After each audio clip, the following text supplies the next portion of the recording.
The envelope sat innocently on our kitchen counter, nestled between the electric bill and a coupon mailer. Just another piece of mail on a mundane Tuesday afternoon. I probably wouldn't have even noticed it if I hadn't been searching for the high warranty information for our new refrigerator. The logo in the corner caught my eye. First National Bank of Denver. We didn't bank there. At least I didn't. I picked it up, turning it over in my hands. It was addressed to my husband, Daniel, which wasn't unusual. He handled most of our finances, had done so for the entirety of our 15-year marriage. What was unusual was the bank. We had joint accounts at Mountain Credit Union, where we'd banked since we were newlyweds. I'm not proud of what I did next, but curiosity, or perhaps something deeper, some instinct I couldn't name, made me slide my finger under the sealed flap. The paper tore with a satisfying rip, and I pulled out the statement inside. Account holder, Daniel J. Mercer. Account. Type of premium savings balance, $387,452.19. I blinked, certain I'd misread the number. I hadn't. Nearly $400,000 in an account I knew nothing about. My hands trembled as I sank into one of our kitchen chairs, the hardwood cold beneath me. The statement blurred as my eyes filled with tears. 15 years. 15 years of marriage, 2 children, a mortgage, countless birthday celebrations and anniversaries, family vacations, and shared dreams. And all that time, this secret had been sitting in a bank across town. Where had the money come from? Our household income was comfortable but not excessive. Daniel was an architectural engineer, and I worked part-time as a high school guidance counselor since the kids were born. We lived well, but not hide hundreds of thousands of dollars well. I heard the garage door opening, the familiar sound of Daniel's Audi pulling in. Quickly, I stuffed the statement back into the envelope, not bothering to reseal it, and placed it back on the counter. My heart hammered in my chest. I wiped my eyes and turned to the refrigerator, pretending to look for something. "Hey, babe," Daniel called as he entered through the laundry room. His footsteps stopped. "Everything okay?" I turned, forcing a smile that felt like it might crack my face. "Fine, just trying to figure out what to make for dinner." He set his briefcase down and loosened his tie. Navy blue with small white dots, the one I'd given him last Christmas. "You look like you've been crying." "Allergies," I lied. "The pollen count is high today." Daniel frowned, unconvinced, but didn't press. He never did. That was Daniel, analytical, meticulous, but never one to probe too deeply into emotional matters. It was one of the things that had attracted me to him when we met in college. His steadiness balanced my more erratic nature. Or so I'd always thought. "How was your day?" I asked, turning back to the refrigerator, unable to meet his eyes. "Good. Productive. The Davidson project is finally moving forward." He moved past me to wash his hands at the sink. "I was thinking we could order in tonight. Thai, maybe?" "Sure," I said, my voice sounding distant even to my own ears. As he dried his hands, his gaze fell on the stack of mail. I watched him from the corner of my eye, saw his body tense almost imperceptibly as he noticed the bank envelope. He picked it up, turned it over, his expression unchanged. "It came open," I said, the words tumbling out before I could stop them. Daniel looked up, his blue eyes unreadable behind his glasses. "What did?" I gestured toward the envelope. "That." It was already torn when I was sorting the mail. He studied me for a moment, then nodded slowly. "It's just a bank statement. Nothing interesting." "From First National? I didn't know we had accounts there." Daniel slipped the envelope into his pocket. "It's just a small account I use for work expenses. Makes it easier to track for taxes." His tone was casual, dismissive. "Nothing to worry about." The lie slid so easily from his lips that I almost believed him. Almost. "Right," I said. "That makes sense." He smiled, the tension around his eyes easing. So, Ty, I'm starving. I nodded, turned away, and opened the drawer where we kept the takeout menus. As I rifled through them, my mind raced. Nearly $400,000 for work expenses? In a separate account I'd never heard of? The math didn't add up. That night, as Daniel slept beside me, his breathing deep and even, I stared at the ceiling, my thoughts churning. Who was this man I'd married? What else was he hiding? And what was I going to do about it? One thing was certain, I wasn't going to confront him. Not yet. First, I needed more information, and maybe, just maybe, I needed my own secret. Chapter 8. On research. The next morning, I dropped our children, Lily 13 and Ethan 10, off at school and drove to the public library instead of heading home as I usually would. I needed a computer that wasn't linked to our home network. Paranoid? Perhaps. But the discovery of Daniel's secret account had shaken my trust to its core. The library was quiet at 8:30 in the morning, just a few retirees browsing the newspaper section and a couple of students typing on laptops. I found an empty computer station in the far corner and logged in. My first search was simple. Husband secret bank account. The results were a mix of relationship advice columns, legal websites, and personal finance blogs. I clicked through several links, reading about hidden assets in marriages, financial infidelity, and divorce proceedings. Divorce. The word made my stomach clench. Was that where we were headed? After 15 years, 2 children, and a life we'd built together? I shook my head, trying to clear it. I was getting ahead of myself. There could be an explanation for the account. Not the flimsy work expenses excuse Daniel had offered, but something legitimate. Maybe an inheritance he hadn't told me about. A bonus from work he was saving for a surprise, but why keep it secret? We'd always discussed major financial decisions together, or at least I'd thought we had. I switched my search to First National Bank of Denver premium accounts. According to their website, the type of account Daniel had required a minimum balance of $25,000 and offered higher interest rates than standard savings accounts. It was designed for high net worth individuals looking to maximize their savings potential. High net worth individuals. The phrase felt foreign when applied to us, to Daniel. We lived comfortably in our 4-bedroom house in a good neighborhood, took modest vacations, and saved for retirement and the kids' college funds. But we weren't wealthy by Denver standards. We budgeted, clipped coupons, and waited for sales before making major purchases, or at least I did. I spent the next hour researching Colorado's marital property laws. As a marital property state, assets acquired during the marriage were generally considered joint property, regardless of whose name was on the account. But there were exceptions. Inheritances, gifts specifically made to one spouse, and assets acquired before the marriage. Had Daniel been squirreling away money throughout our entire marriage? Or was this a recent development? And why? My thoughts were interrupted by my phone buzzing. A text from Melissa, my closest friend, who also happened to be a divorce attorney. Coffee today? I'm free at 11. I hesitated, then typed, perfect. The usual place? Her response came quickly. See you there. I logged off the computer and gathered my things. I hadn't planned on telling anyone about Daniel's account yet, but Melissa was different.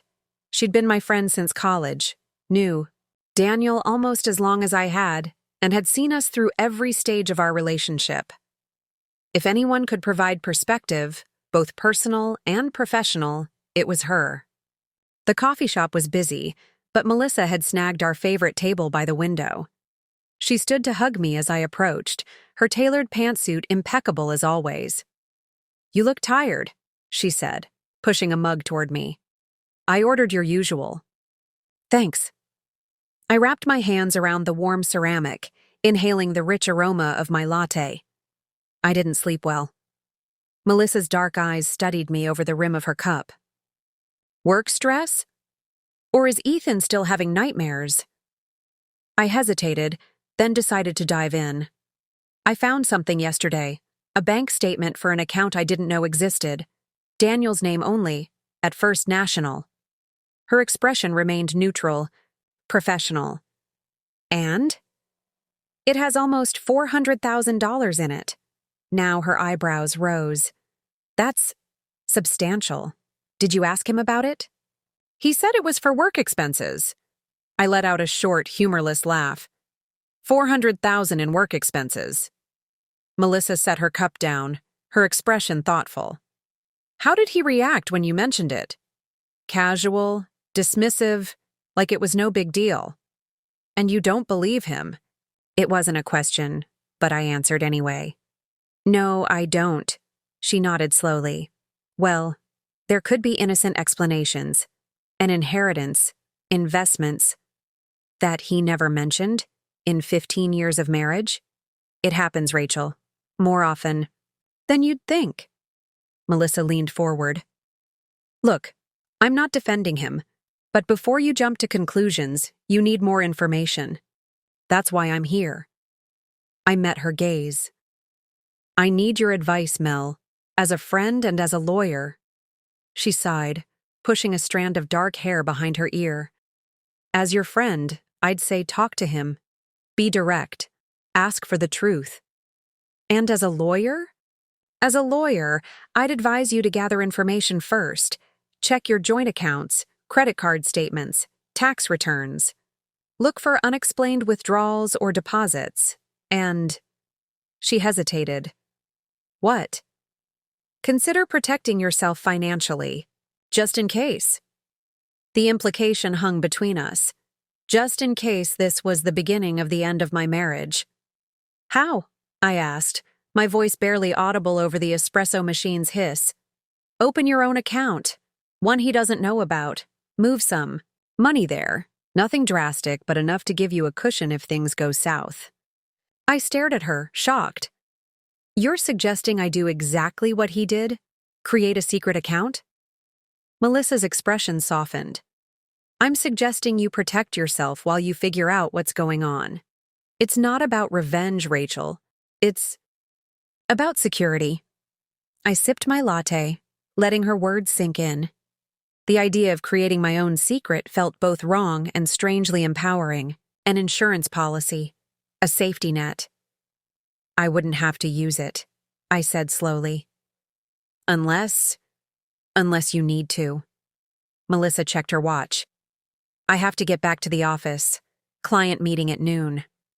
She reached across the table and squeezed my hand. Call me anytime, day or night. And Rachel? Yes? Don't make any rash decisions. Get all the facts first. As I watched her leave, her words echoed in my mind. Get all the facts. Protect yourself. Don't make rash decisions. But creating a secret account of my own felt like a rash decision. It felt like the first step down a path I wasn't sure I wanted to travel. Then again, Daniel had already taken that step. Perhaps it was time for me to catch up. Chapter 3. Decision. That afternoon, I sat in my car outside Mountain Credit Union, our regular bank, debating with myself. The logical part of my brain argued that opening my own account was a reasonable precaution given the circumstances. The emotional part felt like I was betraying Daniel, even though he had already betrayed me. I checked the time, 2:15 p.m., had about an hour before I needed to pick up Ethan from school. Lily had soccer practice and wouldn't need a ride until 5.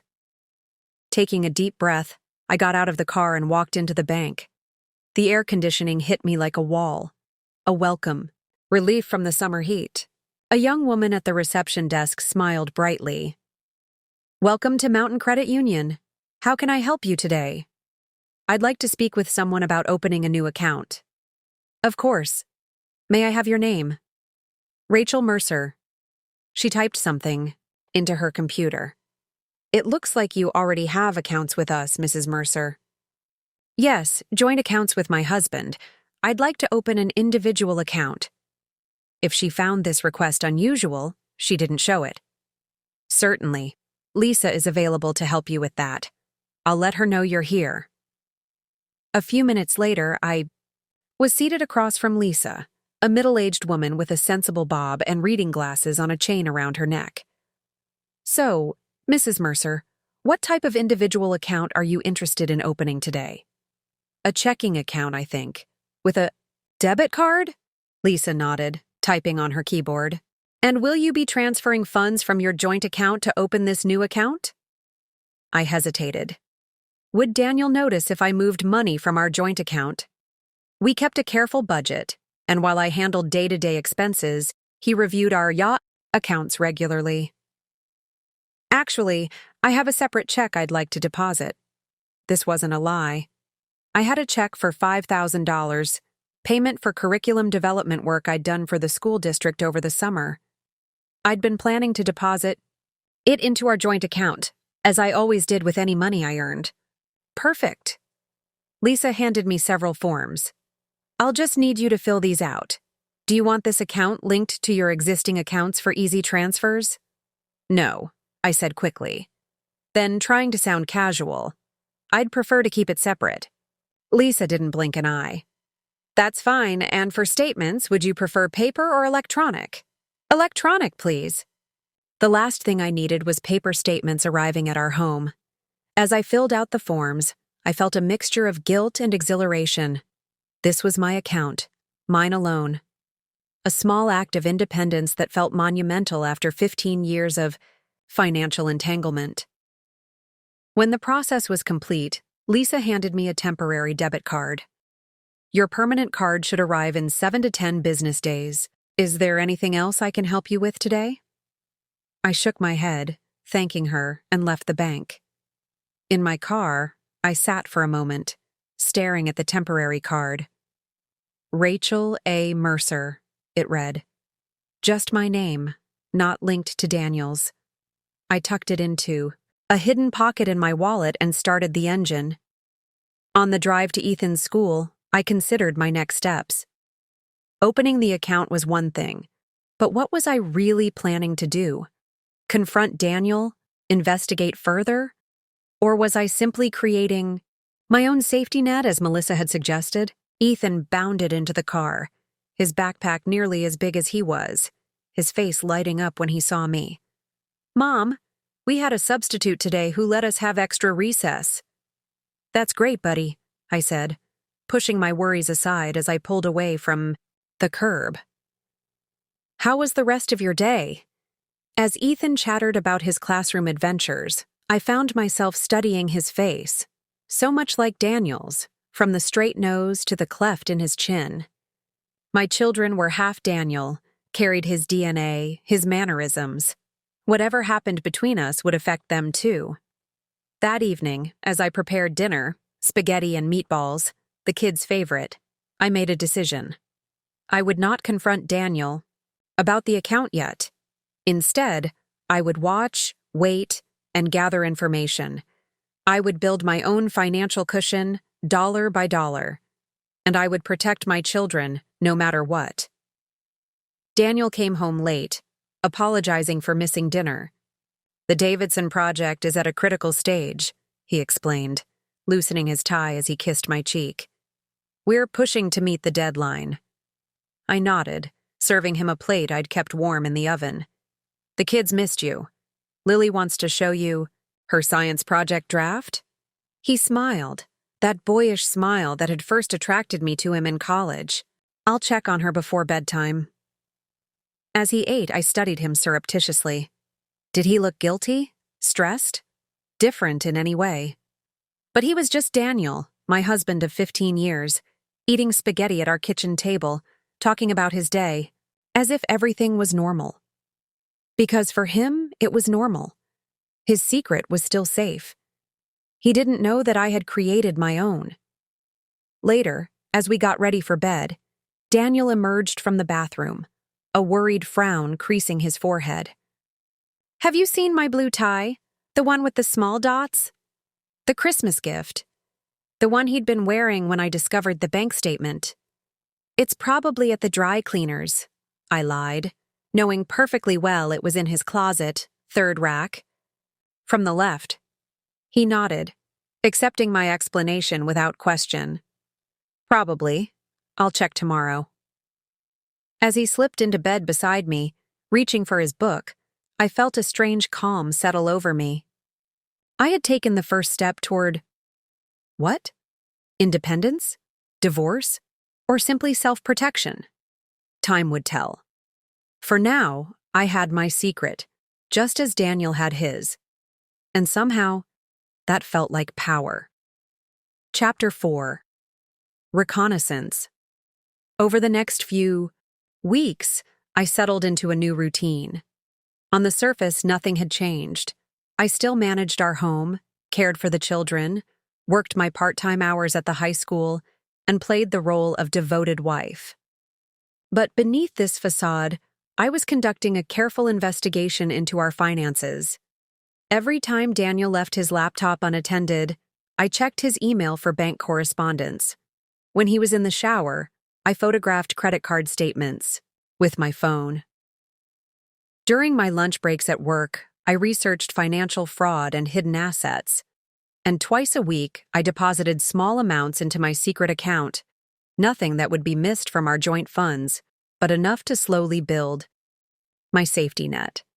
It was exhausting, living this double life. The weight of secrecy and suspicion wore on me, making my smiles feel forced and my laughter hollow. I caught myself studying Daniel when he wasn't looking, searching for signs of the stranger who had hidden $400,000 from his family. One morning in late September, about a month after I'd discovered the secret account, an opportunity presented itself.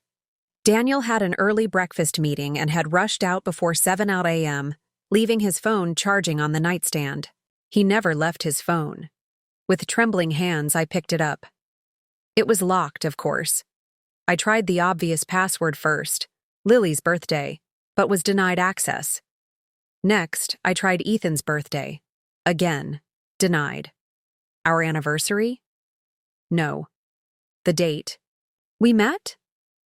No. I sat on the edge of the bed, the phone heavy in my hand. What else would Daniel use as a password? Something significant enough to remember, but not obvious to others. I thought about his habits, his patterns, the things he valued. His father's birthday.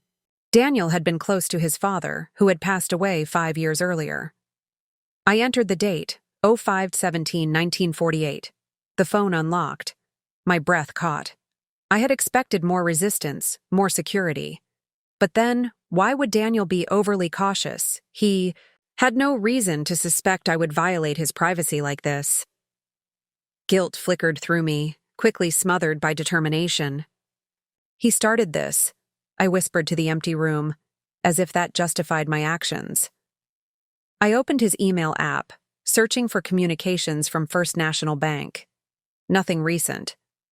I checked his text messages next, looking for unfamiliar numbers or suspicious conversations. Again, nothing obvious. Finally, I tried his banking app. Daniel was methodical about finances, keeping track of every account through the same application. Sure enough, when I opened it, I saw our joint accounts listed: checking, savings, retirement funds, and there, at the bottom of the list, FNB Premium Savings. My heart pounded as I tapped on it. The account summary appeared, showing the current balance: $41,278.56. It had grown since the statement I'd seen. Regular deposits were being made, $20,500 on the first of each month, like clockwork. I scrolled through the transaction history, hoping for some clue about the source of the funds. The deposits all came from the same account number, but there was no name attached to it. A business account, perhaps? Or another personal account I didn't know about? A noise from downstairs made me jump, Lily dropping something in the kitchen. I quickly closed the app, locked the phone, and placed it back exactly where I'd found it. My hands were shaking so badly I nearly knocked over a water glass on the nightstand. "Mom," Lily called, "can you help me with my hair?" "Coming, sweetie," I called back, my voice surprisingly steady. As I helped Lily braid her hair for school, my mind raced. $2,500 every month for how long? Years, possibly. If Daniel had been setting aside that amount consistently, it would have taken over 10 years to accumulate $400,000, not accounting for interest. We'd been married for 15. Had he been planning this from the beginning? Creating an escape fund for an eventual divorce? Or was it something else entirely? That afternoon, I made an appointment with Melissa for drinks after work. We met at a quiet bar downtown, far from both our neighborhoods. "You look terrible," she said bluntly as I slid into the booth across from her. "Are you sleeping at all?" "Not much," I admitted, gratefully accepting the glass of wine she pushed toward me. "I've been doing some digging." I told her about accessing Daniel's phone, finding the banking app, discovering the regular deposits. Melissa listened without interrupting, her face impassive. When I finished, she sighed deeply. "Rachel, you need to confront him. This investigation is eating you alive. I'm not ready yet. I need to know more.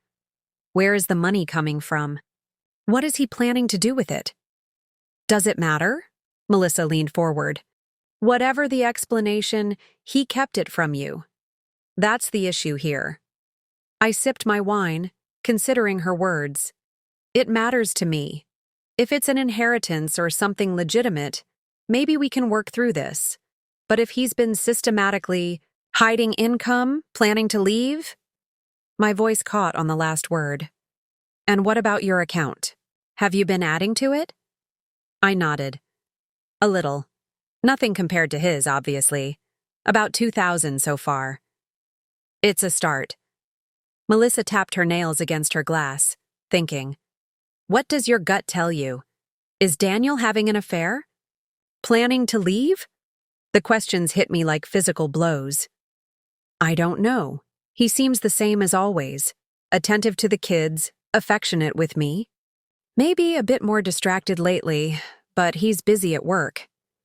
"The Davidson Project," Melissa said, making air quotes. "Yes, he mentions it all the time." I paused, a new thought occurring to me. "You don't think—" "What?" "The Davidson Project. What if it's not real? What if it's a cover for something else?" Melissa shrugged. "It's possible. Easy enough to check, though. Doesn't his firm have a website? They probably list major projects." "Of course." I pulled out my phone and searched for Daniel's architectural firm. Their website was sleek and professional, showcasing their most significant current projects. I scrolled through, looking for any mention of Davidson. Nothing. "It's not listed," I said, my voice hollow. "That doesn't mean it doesn't exist," Melissa cautioned. "It might be new, or confidential, or not important enough to feature on the website." But doubt had taken root. I thought back to all the late nights Daniel had, attributed to the Davidson Project, the missed family dinners, the distracted conversations. What if it was all a lie? "I need to know more," I said, finishing my wine in one long swallow. "I need to know what he's doing when he says he's working late." Melissa's eyes widened. "Rachel, no, you're not going to follow him, that's—" "Exactly. What I'm going to do." I met her gaze steadily. "Tomorrow night. He said he has a late meeting for the Davidson Project. I'll get my mother to watch the kids." "This is a bad idea," Melissa warned. "If he catches you—" "He won't." I reached for my purse, suddenly eager to leave, to prepare. "I need to know the truth, Mel. One way or another." As I stood to go, Melissa caught my arm. "Be careful, Rachel. Not just physically, emotionally. You might discover things you're not prepared to handle." Her warning followed me home, echoing in my mind as I made arrangements with my mother for childcare, as I prepared dinner, as I smiled and nodded at Daniel's stories about his day. Tomorrow, I would either put my suspicions to rest or confirm my worst fears. Either way, nothing would be the same again. Chapter 5. Surveillance. The following evening, I kissed Lily and Ethan goodbye as my mother settled in for a night of board games and movies with them. I'd told her I had a school function to attend, a lie that came easier than it should have. "Have fun," she said, squeezing my arm. "You look nice." I'd dressed carefully in dark jeans and a black sweater, inconspicuous clothes that wouldn't stand out if Daniel happened to spot me. My hair was pulled back in a simple ponytail, and I wore minimal makeup. The goal was to blend in, to become invisible as I followed my husband to whatever secret rendezvous he had planned. Daniel had left work at his usual time, stopping home to change and eat a quick dinner before heading out again. "Davidson meeting," he'd explained, kissing my cheek. "Don't wait up." I'd waited 15 minutes after he left, then followed in my own car, maintaining a safe distance. Daniel's silver Audi was distinctive enough to spot in traffic, but common enough not to stand out. I stayed several cars behind him, heart pounding each time I thought I might lose him at a traffic light. To my surprise, he drove downtown, past the high-rise where his firm had offices, into a more industrial area that was being redeveloped with trendy restaurants and boutique businesses. He parked in a public garage, and I did the same, choosing a spot several rows away. From there, I followed on foot, staying half a block behind. The evening was cool, the streets busy enough with diners and theater-goers that I didn't feel conspicuous. Daniel walked purposefully, checking his phone occasionally, until he reached a renovated warehouse building with large windows illuminated from within. A sign above the entrance read, "The Workspace, Collaborative Innovation Hub." I hung back, watching as Daniel entered the building. Through the windows, I could see an open-concept space filled with desks, comfortable seating areas, and what appeared to be small meeting rooms along one wall. It looked like one of those trendy co-working spaces that had been popping up all over Denver. Was this the mysterious location of the Davidson project? Had I been wrong to suspect Daniel of something nefarious? Curiosity overcoming caution, I approached the entrance. A young woman sat at a reception desk, her pink hair a bright splash of color against the industrial gray and black decor. "Welcome to the Workspace," she said cheerfully. "Are you a member or here for a meeting?" I hesitated, then said, "I'm actually looking for my husband. He just came in. Tall guy, dark hair. Glasses?" "Oh, Daniel?" Her smile widened. "He's in Studio C. Are you Rachel? He's mentioned you." My heart skipped a beat. Daniel had talked about me here? "Yes, that's me. Nice to finally meet you. Daniel's always saying how supportive you are of his side project. It's really coming together now." "Side project?" "Yes, he's been working so hard on it." The receptionist, Zoe, according to her name tag, nodded enthusiastically. "The whole team has. They're in a crucial phase now, with the investors coming on board."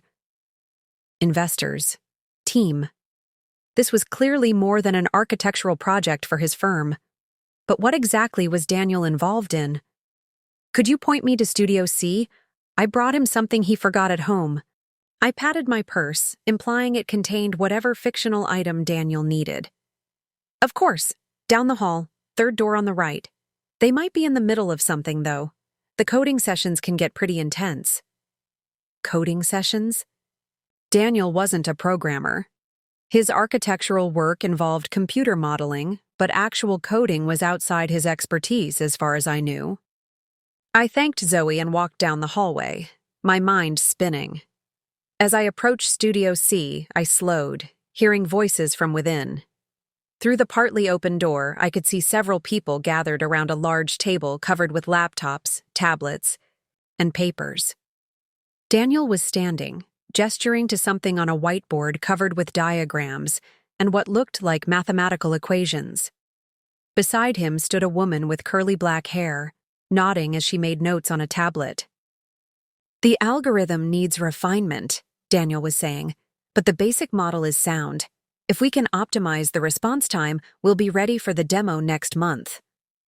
The woman, probably in her early 30s, wearing jeans and a Berkeley sweatshirt, pointed to something on the board. What if we simplify this part of the process? Focus on core functionality first, add the bells and whistles in version 2? Daniel nodded, considering. That could work. Maya, what do you think? A third person, Maya, presumably, spoke from beyond my line of sight. I agree with Sasha.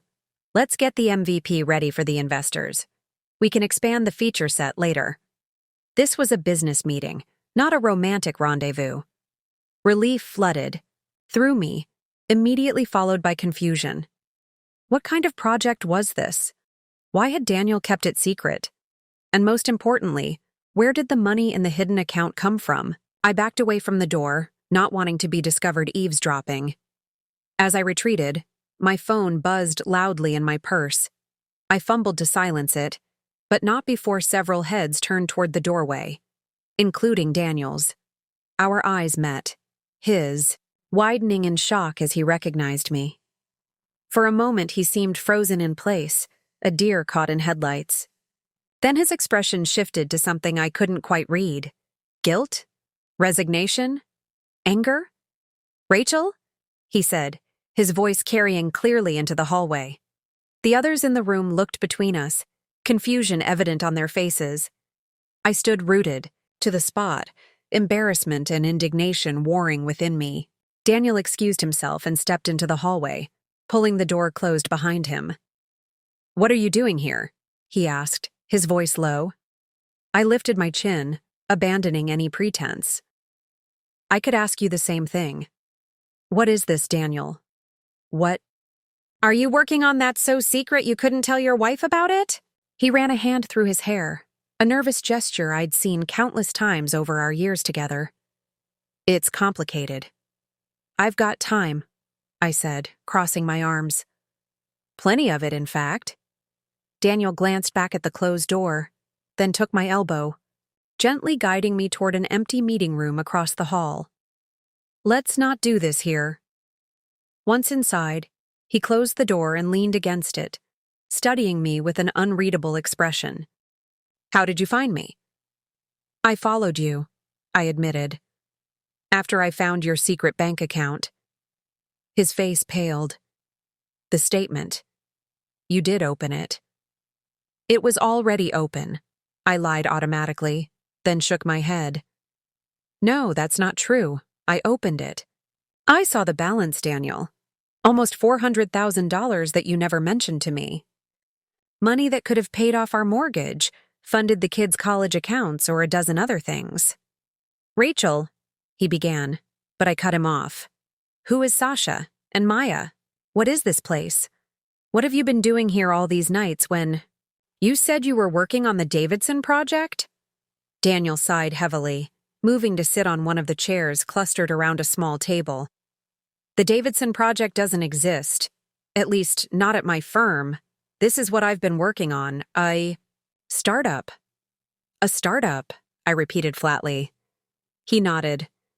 3 years ago, I had an idea for a new type of building management software. Something that could revolutionize how energy efficiency is monitored and adjusted in large structures. I mentioned it to a colleague at a conference, and he introduced me to Sasha, who's a brilliant programmer. She brought in Maya, who has experience with AI applications. You've been working on this for 3 years, without telling me? Daniel had the grace to look ashamed. At first, it was just a side project, something I tinkered with in my spare time. But then it started to show real promise. We secured some initial funding, enough to develop a prototype. And the money in the account? Where did that come from? A combination of things. My inheritance from Dad. You knew about that. I just didn't tell you I was investing it in the startup. And then last year, we won a significant innovation grant. That's what pushed our balance up so high recently. I sank into a chair opposite him, trying to process this information. Why keep it secret from me? Did you think I wouldn't support you? Daniel's gaze dropped to his hands. It wasn't about support. It was about failure. So many startups fail, Rachel. I didn't want to get your hopes up, didn't want to distract you from your career and the kids with something that might never pan out. And I didn't want you to see me fail. So instead, you lied to me. The hurt in my voice was unmistakable. For 3 years, you've been living a double life. It wasn't like that, he protested. It's the same life, just with this one aspect. I kept separate. And the money? Were you planning to tell me about that when the balance hit $500,000? $1 million? Or were you waiting for the divorce? Daniel looked genuinely shocked. Divorce? Rachel, no. This was never about leaving you.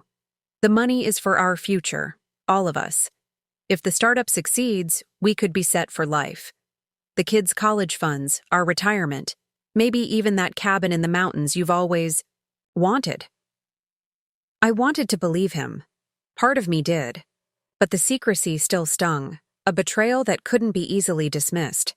You should have told me, I said finally. We're supposed to be partners. In everything. I know. Daniel reached across the table, his hand stopping just short of touching mine. I was wrong to keep it from you. I wanted to prove I could make it work before I brought it to you. Pride, I guess. Stupid male pride. From the other room, a voice called, Daniel, we need your input on the interface design. He glanced toward the door, then back at me, conflict evident in his expression. Go, I said. We'll finish this at home. Are you sure? I nodded. I need time to think anyway. Daniel stood, hesitating. Will you wait? I won't be long. Then we can go home together and I'll tell you everything. No more secrets. I'll wait. As he left the room, I remained seated, my emotions a tangled mess.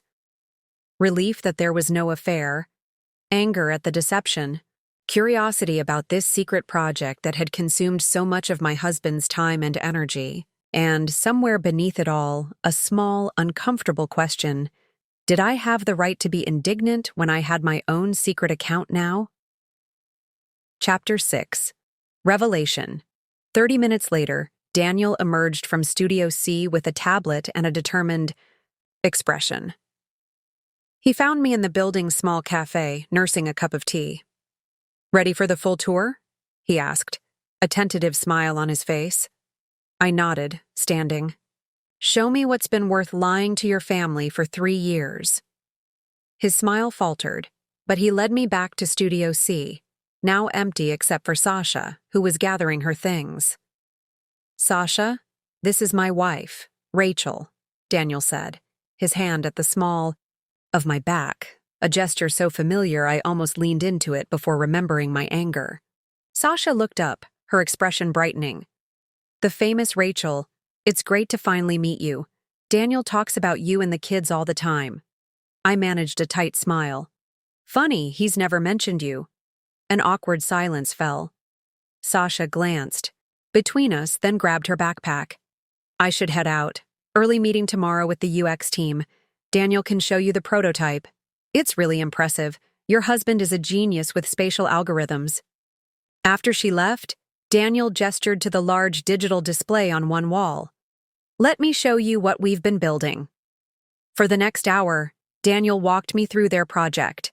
A sophisticated building management system that used artificial intelligence to optimize energy usage in real time. It could adjust heating, cooling, lighting, and ventilation based on occupancy patterns, weather conditions, time of day, and dozens of other variables. The potential energy savings were substantial, 30–40% for most commercial buildings, according to their simulations. Despite my lingering hurt, I found myself genuinely interested. Daniel's excitement was contagious as he showed me 3D models and data projections, explaining how their system differed from existing solutions on the market. We're calling it EcoSense, he said, bringing up a sleek logo on the screen. The patent application is in process, and we have 3 major commercial real estate companies interested in pilot installations. That's impressive, I admitted. But I still don't understand why you couldn't share this with me from the beginning. Daniel sighed, turning off the display. I was afraid, Rachel. Afraid of failing. Afraid you'd think I was being irresponsible, risking our financial security on a long shot. That should have been my decision to make, or at least a decision we made together. You're right. He looked at me directly, his blue eyes sincere, behind his glasses. I was wrong, and I'm sorry. We stood in silence for a moment, the weight of years of secrecy between us. What about the money? I asked finally. Was that all from your dad's inheritance and the grant? Daniel nodded. Plus, some of my year-end bonuses from work. I've been putting every extra penny into this. If it succeeds, that $400,000 could turn into millions. If it fails? He shrugged. We still have our regular savings, our retirement accounts. I never touched those. It was a lot to process. The deception still hurt, but I could see now that it hadn't been malicious. Misguided, yes. Arrogant, perhaps. But not intended to harm me or our marriage. Let's go home, I said, suddenly tired. The kids will be wondering where we are. In the car, Daniel asked, How did you find out about the account? Was it just the statement that day? I hesitated, then decided honesty was the only way forward. I saw the statement. Then yesterday, I checked your phone while you were in the shower. I saw the banking app. His eyebrows rose. You went through my phone? You hid $400,000 from me, I countered.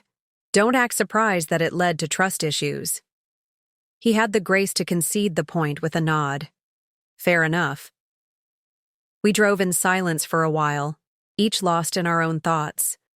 As we neared our neighborhood, Daniel spoke again. There's something else you should know. The investors I mentioned? They're coming next month for a formal presentation. If everything goes well, they're prepared to offer $2 million in Series A funding. I turned to look at him, startled. $2 million? For a 25% stake in the company. It would allow us to hire a full development team, move into proper offices, and accelerate our timeline. We could have a market-ready product within 18 months. The scale of what Daniel had been working on began to sink in. This wasn't just a side project, it was potentially life-changing. And if it succeeds beyond that, if it becomes the next big thing in building management? Daniel smiled slightly. Then we'd be wealthy people, Rachel. Not just comfortable, but wealthy. The kind who can pay for Ivy League schools without breaking a sweat, take luxury vacations, retire early if we want to. The dream dangled before me, financial security beyond anything we'd ever imagined. But at what cost to our relationship? I wish you'd trusted me with this from the beginning, I said softly. I wish I had too. Daniel pulled into our driveway, turning off the engine. Before getting out, he turned to me. No more secrets, I promise.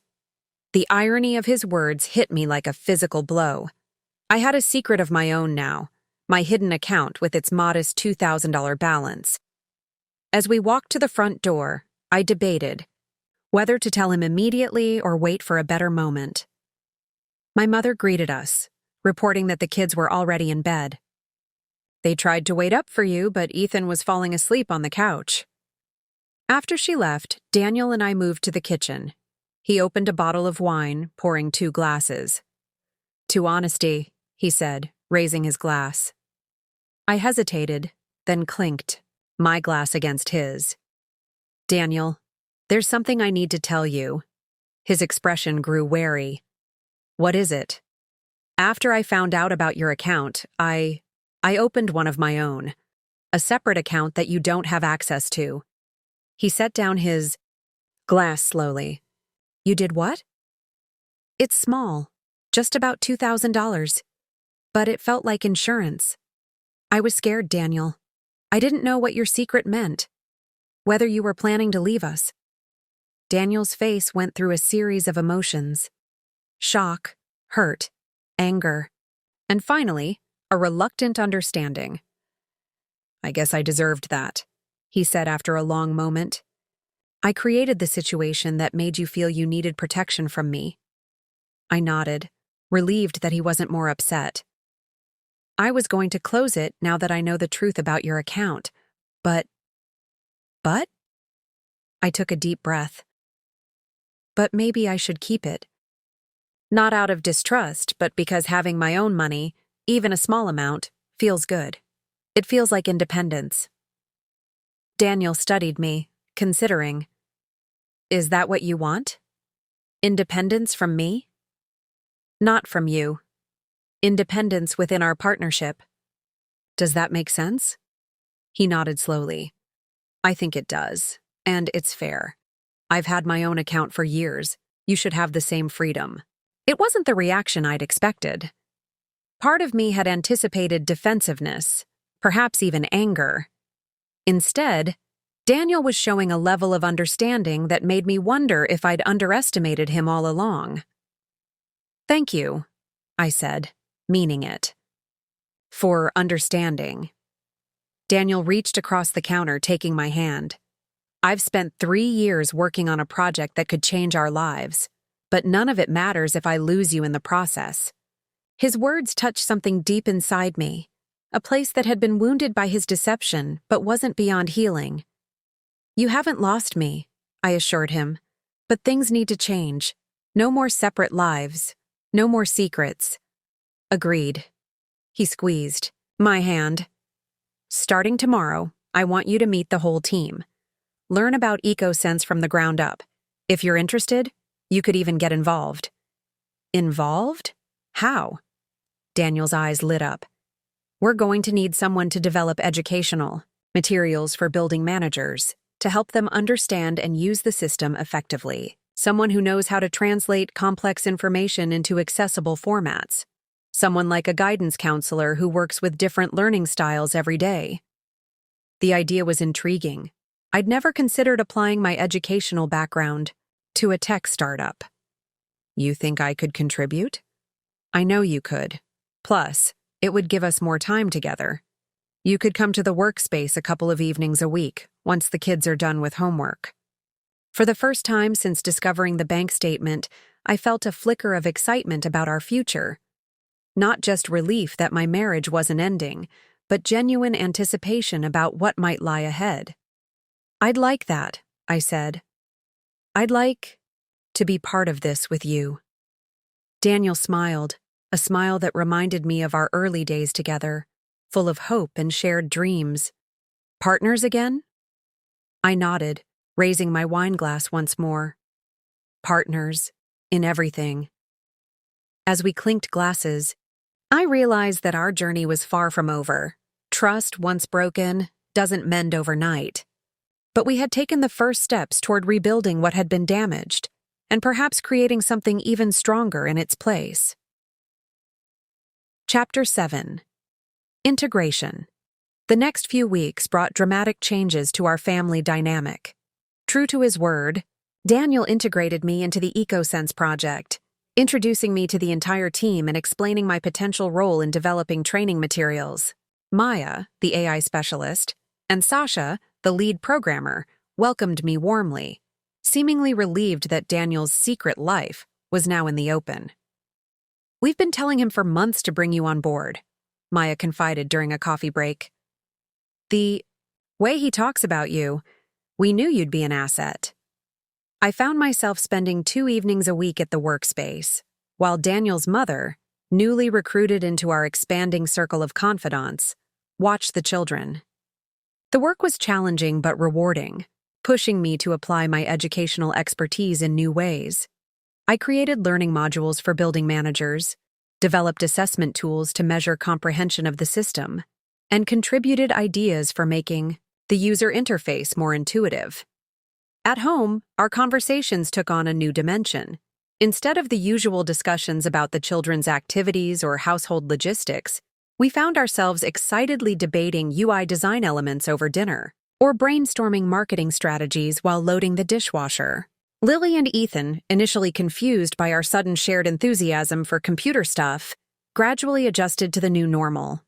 We were careful to maintain family routines and ensure that our work on EcoSense didn't overshadow their needs.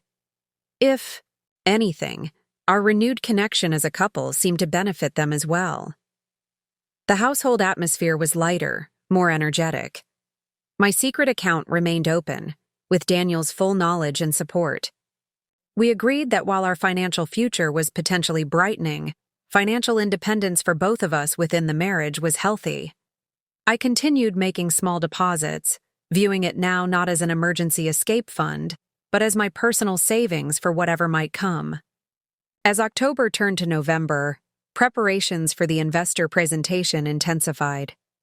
Daniel worked long hours, often coming home well after I'd gone to bed. But unlike before, I now understood what drove him, shared his vision, and felt part of the journey. The night before the big presentation, I found Daniel in our home office at 2 a.m., still tweaking his slides. "You need to sleep," I said, placing a cup of herbal tea beside his laptop. "You can't impress investors if you're falling asleep during your pitch." He rubbed his eyes beneath his glasses. "Just one more review. Everything has to be perfect." I pulled up a chair beside him. "Let me help. Fresh eyes might catch something you've missed." Together, we refined his presentation, tightening language here, enhancing a visualization there. When we finally collapsed into bed at 3:30 a.m., I felt a strange mix of exhaustion and exhilaration. "Whatever happens tomorrow," Daniel murmured, as we drifted toward sleep, "I'm glad we're in this together now." I squeezed his hand in response, too tired for words, but filled with a sense of partnership stronger than anything I'd felt in years. The investor meeting was scheduled for 10 a.m. at a prestigious downtown law firm. Though I wasn't part of the presenting team, Daniel had insisted I attend for moral support. I sat in the back of the conference room, watching as he, Sasha, and Maya presented their vision to a panel of serious-looking men and women in expensive suits. Daniel was magnificent. All the late nights and meticulous preparation paid off as he confidently outlined the problem their software addressed, the innovative solution they'd developed, and the substantial market potential. Sasha handled the technical explanation flawlessly, while Maya's demonstration of the AI capabilities drew audible sounds of appreciation from the investors. When they opened for questions, I held my breath. This was the moment that could make or break their chances. But the team fielded every inquiry with confidence and clarity, clearly impressing the panel. As the meeting concluded, the lead investor, AI, silver-haired woman named Victoria Harrington, approached Daniel. "Impressive work, Mr. Mercer. We'll need to conduct our due diligence, of course, but I believe I speak for the group when I say we're very interested in moving forward." Daniel's face lit up with controlled excitement. "We're ready whenever." "You are, Ms. Harrington." "One more thing," she said, glancing in my direction. "Your wife's contribution to the training modules is particularly noteworthy. Educational components are often an afterthought in tech startups, but clearly not in yours. It gives you a competitive edge." I felt a rush of pride and validation as Daniel smiled. "Rachel's involvement has been transformative for the project. We're lucky to have her expertise." After the investors left, the team erupted in celebratory hugs and high fives. "They loved us," Sasha exclaimed, doing a little dance around the conference table. "Did you see their faces during the demo? They were practically throwing money at us." Maya was more reserved but equally pleased. "Victoria? Harrington doesn't give compliments lightly. If she's on board, the others will follow." Daniel pulled me into a tight embrace. "We did it, Rachel. We actually did it." "You did it," I corrected him. "This is your vision, your creation." He shook his head. "Our creation now. Did you hear what Harrington said about your training? Modules? You're as much a part of this success as anyone." That night, we celebrated with the whole team at an upscale restaurant downtown. Champagne flowed, toasts were made, and plans for the future, now seemingly within reach, were enthusiastically discussed. Amid the celebration, Daniel leaned close to me. "I have something for you," He handed me an envelope. Inside was a check made out to me personally for $50,000. What's this? I asked, confused. Your investment in EcoSense, he explained. I want you to use your secret account for this. You'll be officially listed as an early investor, with all the potential returns that might bring. I stared at the check, stunned. Daniel, this is a lot of money. It's fair. You're part of this now, and you should benefit from its success. His eyes held mine. Put it in your account. If EcoSense fails, I'll reimburse you every penny from my salary. If it succeeds, we both win. I finished for him. He nodded, raising his champagne glass. To shared success. 3 days later, we received official word. The investors were in. $2 million for a 25% stake in EcoSense, with the possibility of additional funding in the next round. Daniel would remain as CEO, with Sasha as CTO, and Maya heading the AI division, and I would have an official role as Director of Educational Development, with a modest salary that would grow as the company expanded. That evening, as we shared the news with the children, explaining in simplified terms what it might mean for our family, Lily asked a perceptive question. So Dad's secret? Project isn't a secret anymore? That's right, Daniel replied, glancing at me with a smile. No more secrets in this family. Ethan, always practical, wanted to know, are we rich now? Daniel laughed. Not yet, buddy. But if EcoSense does as well as we hope, we might be someday. Will we get a swimming pool? Ethan pressed, his priorities clear. We'll see, I said, ruffling his hair. First, we need to help Dad's company succeed. Later, after the children were in bed, Daniel and I sat on the patio with glasses of wine, enjoying the unseasonably warm November evening. The stars were bright above us, the neighborhood quiet. I meant what I said to the kids, Daniel said, after a comfortable silence.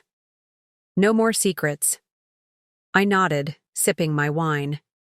It's strange. Your secret account almost destroyed us. But in the end, it might give us opportunities we never dreamed of. And your secret account? He asked, a teasing note in his voice. Still planning to maintain your financial independence?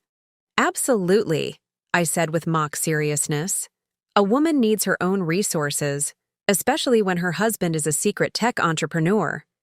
Daniel laughed, then grew thoughtful. You know, when I saw you standing in that doorway at the workspace, I thought my world was ending. I was sure you'd never forgive me, that I'd destroyed everything we'd built together. I considered it, I admitted. For a while there, I was planning escape routes, imagining life as a single mother. He winced. I deserve that. But I'm grateful you gave me a chance to explain. I'm glad I did too. I reached for his hand across the table, though I'm still keeping my account. As you should. Daniel squeezed my fingers. We're partners, not clones. You should have your own space, financially and otherwise. The wisdom in his words struck me. Perhaps that had been part of the problem all along. We'd become so entwined in our marriage that we'd lost parts of ourselves. Our individual dreams and ambitions submerged in the day-to-day routine of family life. You know, I said slowly, good might come from both our secrets. Your account might fund our future. And mine. Yours? Mine reminded me that I'm not just a wife and mother. I'm Rachel. A woman with my own identity, my own goals. That account was the first independent financial decision I'd made in 15 years. It felt powerful. Daniel nodded, understanding in his eyes. You should hold on to that feeling. Use it as you take on this role at EcoSense. You're going to be amazing, Rachel. I've always known it, even when I was too caught up in my own ambitions to say it. Under the starlit sky, with the future suddenly bright with possibility, I felt a renewed connection to the man I'd married. And to myself. Our secrets, painful as they had been, had forced us to confront truths about ourselves and our marriage that might otherwise have remained buried. Now, with everything in the open, we could move forward together, as partners, equals, and individuals within our shared life. Chapter 8. Growth. January 2023 marked the official launch of EcoSense Technologies, Inc. With the investor funding secured, the company moved into proper offices in downtown Denver, hired a development team, and began the process of transforming from scrappy startup to legitimate business. Daniel resigned from his architectural firm to focus full-time on his role as CEO, a leap of faith that still made my stomach clench with anxiety despite our careful financial planning. I increased my hours at EcoSense while maintaining my part-time position at the high school, unwilling to completely abandon my established career just yet. The transition wasn't seamless. Daniel struggled with the administrative aspects of running a company, more comfortable with the technical challenges than with managing people and processes. There were tense phone calls, late nights, and moments of doubt when the enormity of what we'd undertaken threatened to overwhelm us. But there were triumphs, too. The first successful installation of the EcoSense system in a downtown office building. The glowing review from the property management company. The follow-up orders that began to trickle in as word spread about the remarkable energy savings the system delivered. At home, we adjusted to our new reality. The children adapted to our changed schedules, sometimes joining us at the office on weekends, where Lily would do her homework in the conference room while Ethan built elaborate structures with the building blocks we kept on hand for such visits. My secret account, no longer secret, of course, grew steadily.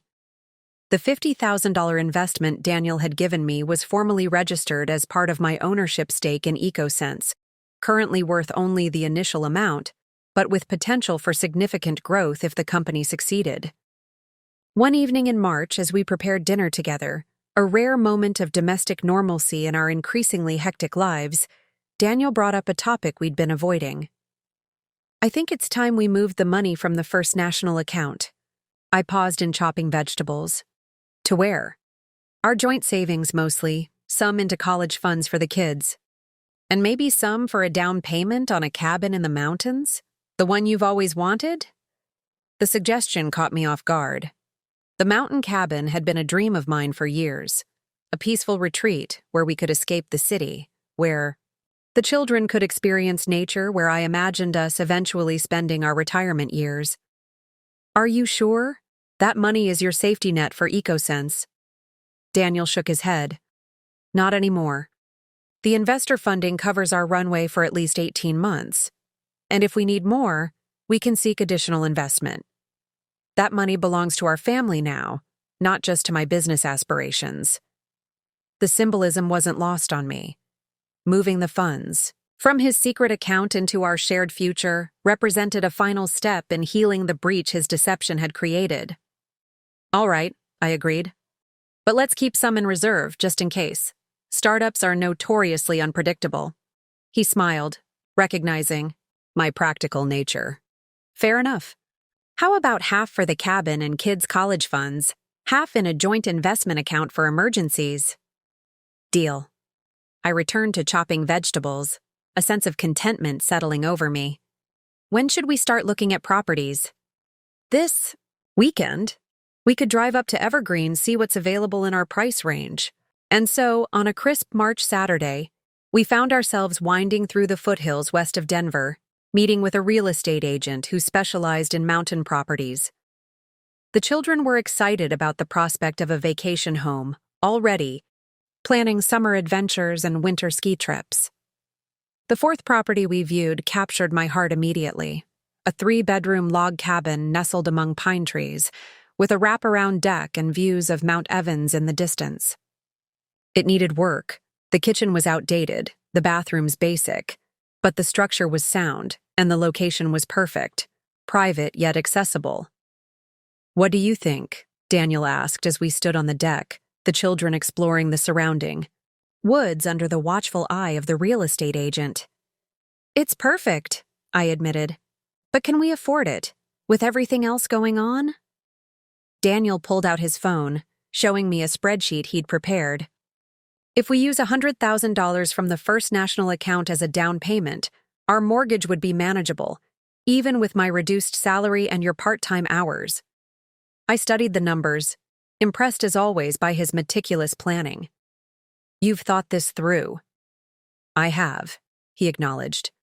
And not just the financial aspects. This place could be our sanctuary, Rachel. Somewhere we can reconnect as a family when work gets overwhelming. Somewhere the kids can create memories that will last a lifetime. His understanding of what the cabin represented to me, not just a property but a symbol of family unity and continuity, touched me deeply. This was the Daniel I'd fallen in love with in college, the man who could see beyond the practical to the emotional heart of things. Let's make an offer, I said, certainty filling me. This is our place.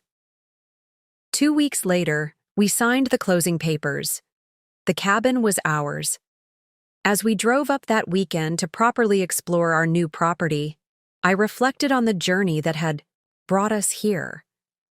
From the shock of discovering Daniel's secret account to the creation of my own, from confrontation to understanding, from separate financial lives to a shared vision for our future, it had been a transformative year.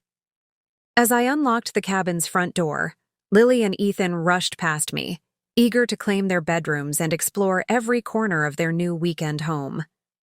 Daniel followed more slowly, carrying boxes of cleaning supplies and basic necessities for our first night. Happy? He asked, setting down his burden in the rustic living room. Very, I confirmed, though I'm already making mental lists of all the updates we need to tackle. He laughed. Of course you are. Good thing we have that chunk of money set aside for renovations. From your not-so-secret account, I teased. Our account now, he corrected, pulling me into an embrace. Just like this is our cabin, our company, our future. The simple truth of his words settled around me, comfortable and right. What had begun as a betrayal had evolved into something unexpected. A catalyst for positive change, for growth both personal and professional. That night, after the children were asleep in their new rooms, Daniel and I sat on the deck, wrapped in blankets against the mountain chill, gazing at stars that seemed close enough to touch in the clear mountain air. I never imagined we'd be here, Daniel said softly. A year ago, I was terrified of you discovering my secret. Now look at us. Business. Partners. Joint property owners. More connected than we've been in years. Sometimes the worst moments lead to the best outcomes, I reflected. Finding that bank statement was devastating, but it forced us to confront issues we'd been avoiding. The distance that had grown between us. The separate lives we were leading. Under the same roof. Daniel nodded, his arm tightening around me. I'm sorry it took a crisis to wake me up. Me too. But I'm grateful for where we've landed. As we sat in comfortable silence, the future stretched before us, uncertain in many ways, with the challenges of growing a startup, raising teenagers, and maintaining our marriage in the midst of it all. But for the first time in years, I felt fully equipped to face that future, secure in my own strength and in our partnership. My secret account, once a symbol of distrust and self-protection, had evolved into something else entirely. A reminder of my independence within our marriage, my capacity to make decisions for myself and for our family. Daniel's hidden funds, initially a betrayal, had transformed into the seed money for new ventures and shared dreams. Sometimes, I reflected, the most damaging secrets can lead to the most profound revelations. And sometimes, what feels like an ending is merely the beginning of a new, more authentic chapter. Chapter 9. Challenges. The first year of EcoSense's official operation passed in a blur of successes and setbacks. By December 2023, the company had installed systems in 15 commercial buildings across Colorado, established partnerships with 2 major property management firms, and begun discussions about expanding into neighboring states. But growth brought new challenges. Cash flow remained tight despite the initial investment, with development costs often exceeding projections.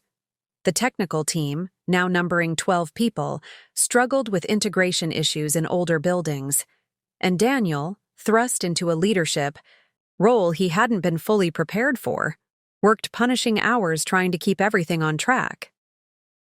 "You need to delegate more," I told him one evening in early January 2024, as he sat at our kitchen table buried in spreadsheets and reports. "You can't personally oversee every aspect of the business." "I know," he sighed, removing his glasses to rub his eyes. "But finding the right people takes time we don't have, and making the wrong hire could be disastrous at this stage." I understood his concern. With limited resources, every position at EcoSense was critical. But Daniel's reluctance to share control was taking a toll on his health and on our family life. "What about a COO?" I suggested. "Someone with experience scaling startups, who could handle the operational side while you focus on product development and strategy." Daniel looked skeptical. "That's an expensive position to fill." "Less expensive than burnout," I countered, "or than missing opportunities because you're spread too thin." He didn't argue the point, which told me he knew I was right.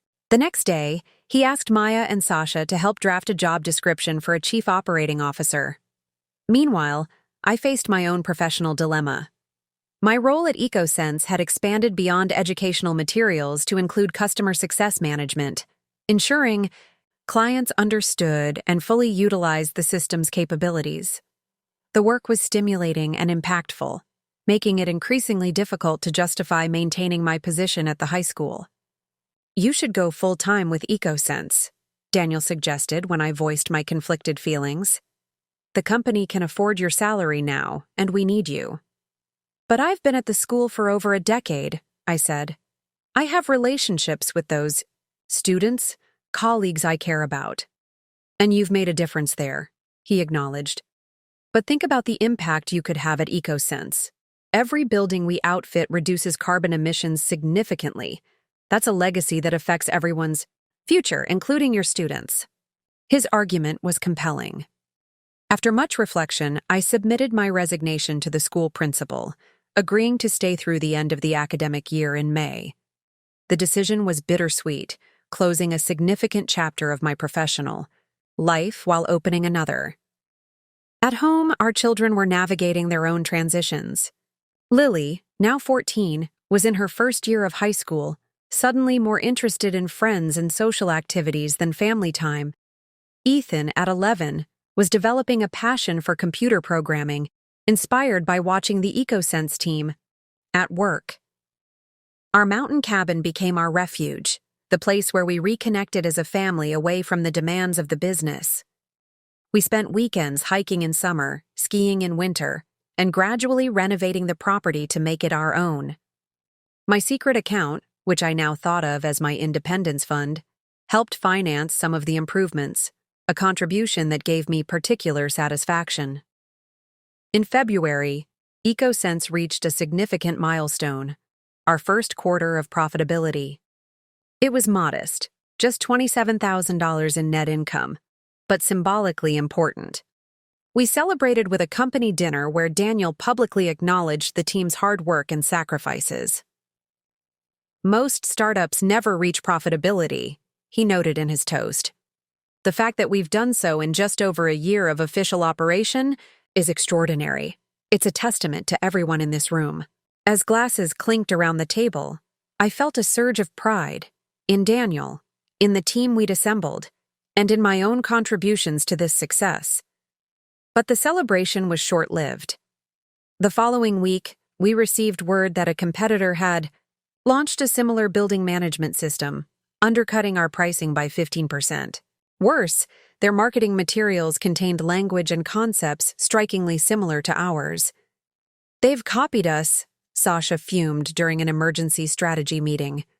"Right down to the adaptive learning algorithms we developed. Someone leaked our proprietary information." Daniel remained calm, though I could see the tension in his shoulders. "Before we make accusations, We need evidence. Maya, can you do a technical comparison of their system against ours? Already on it, she confirmed. I'll have preliminary findings by tomorrow. The next few days were tense as we assessed the competitive threat. Maya's analysis confirmed our fears. Key elements of our technology appeared to have been replicated, though with enough differences to make legal action challenging. Who had access to our technical documentation? Daniel asked during a closed-door meeting with the leadership team. That's the problem, Sasha replied. As we've grown, too many. People have seen various components of the system. Engineers, product managers, consultants, potential partners. She ran a hand through her hair, a gesture I'd come to recognize as signaling her frustration. We're looking at dozens of people who could potentially have shared information. The implications hung heavily in the air. We were facing not just an external competitor, but possibly an internal betrayal. Let's focus on what we know for certain, I said, trying to bring order to the growing sense of chaos. Nexus Technologies announced their platform last week. The architecture has striking similarities to our proprietary neural network system, but their implementation differs in several key areas.